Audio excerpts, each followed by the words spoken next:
মাত্র একটি ফোন 999 আর সেই ফোনেই বেরিয়ে এলো এমন এক চাঞ্চল্যকর অভিযোগ যেখানে চাকরির প্রলোভনে তরুণীদের আটকে রেখে অশালীন ভিডিও তৈরির অভিযোগ উঠেছে একটি পরিবারের বিরুদ্ধে। বাবা মা, 2 ছেলে ও আরেক সহযোগী, মোট 5 জন এখন কারাগারে।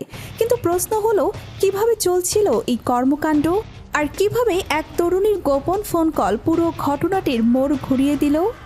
নোয়াখালীর বেগমগঞ্জ উপজেলার চৌমুহনী পৌরসভার কিসমত করিমপুর এলাকায় একটি আবাসিক ভবনে পুলিশের অভিযানকে ঘিরে সামনে এসেছে চাঞ্চল্যকর তথ্য। বিভিন্ন সংবাদ মাধ্যমের প্রতিবেদনে বলা হয়েছে, পার্লারে চাকরি দেওয়ার প্রলোভন দেখিয়ে বিভিন্ন জেলা থেকে তরুণীদের সেখানে আনা হতো। অভিযোগ, পরে তাদের আটকে রেখে জোরপূর্বক অশালীন ভিডিও তৈরিতে বাধ্য করা হতো। বিষয়টি শুধু ভিডিও ধারণের মধ্যেই সীমাবদ্ধ ছিল কিনা কিংবা এর পেছনে আরও কেউ জড়িত ছিল কিনা সেটিও এখন তদন্তের বিষয়। পুলিশের তথ্য অনুযায়ী 6 আগস্ট দিবাগত রাতে ওই ভবনে অভিযান চালানো হয়। সেখান থেকে 4 তরুণীকে উদ্ধার করা হয় এবং 5 জনকে গ্রেফতার করা হয়। গ্রেফতারদের মধ্যে রয়েছেন স্বামী স্ত্রী, তাদের 2 ছেলে এবং আরও একজন সহযোগী। পরদিন তাদের নোয়াখালীর চিফ জুডিশিয়াল ম্যাজিস্ট্রেট আদালতে হাজির করা হলে আদালত তাদের কারাগারে পাঠানোর নির্দেশ দেন। এই ঘটনার সবচেয়ে গুরুত্বপূর্ণ দিক 999 নম্বরে করা সেই গোপন ফোন কল। উদ্ধার হওয়া তরুণীদের একজন সুযোগ বুঝে জাতীয় জরুরি সেবা 999-এ ফোন করে সাহায্য চান বলে পুলিশ জানিয়েছে। সেই তথ্য পাওয়ার পরই আইন শৃঙ্খলা বাহিনী দ্রুত অভিযান পরিচালনা করে। অর্থাৎ একটি ফোন কলই হয়তো 4 জন তরুণীকে উদ্ধার এবং অভিযুক্তদের আইনের আওতায় আনার ক্ষেত্রে গুরুত্বপূর্ণ ভূমিকা রেখেছে।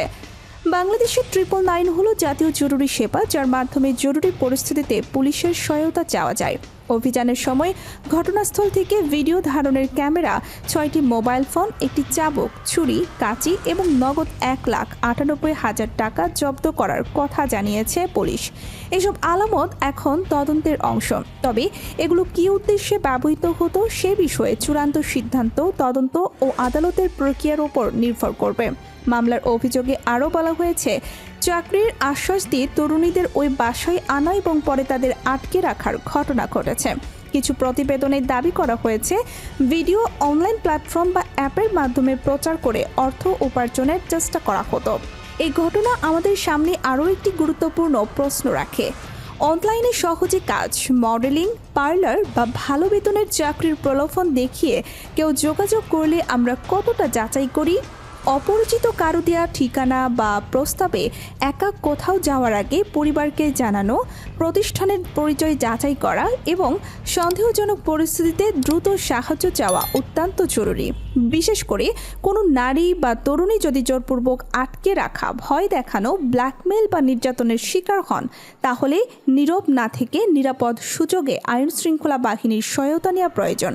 এই ঘটনাতেও একজন ভুক্তভোগীর গোপন ফোন কলই শেষ পর্যন্ত পুলিশের কাছে পৌঁছানোর পথ তৈরি করেছে। এখন তদন্তকারীদের সামনে বড় প্রশ্ন, এই চক্রের সঙ্গে আর কেউ জড়িত কিনা? তরুণীদের কিভাবে টার্গেট করা হতো? অনলাইনে তৈরি করা কন্টেন্ট কোথায় প্রচার করা হয়েছে এবং এর মাধ্যমে কোনো বড় নেটওয়ার্ক পরিচালিত হচ্ছিল কিনা? তদন্তে সত্য বেরিয়ে এলে পুরো ঘটনার আরও অনেক তথ্য সামনে আসতে পারে। মাত্র একটি ফোন কল কখনো কখনো একটি মানুষের জীবন বদলে দিতে পারে।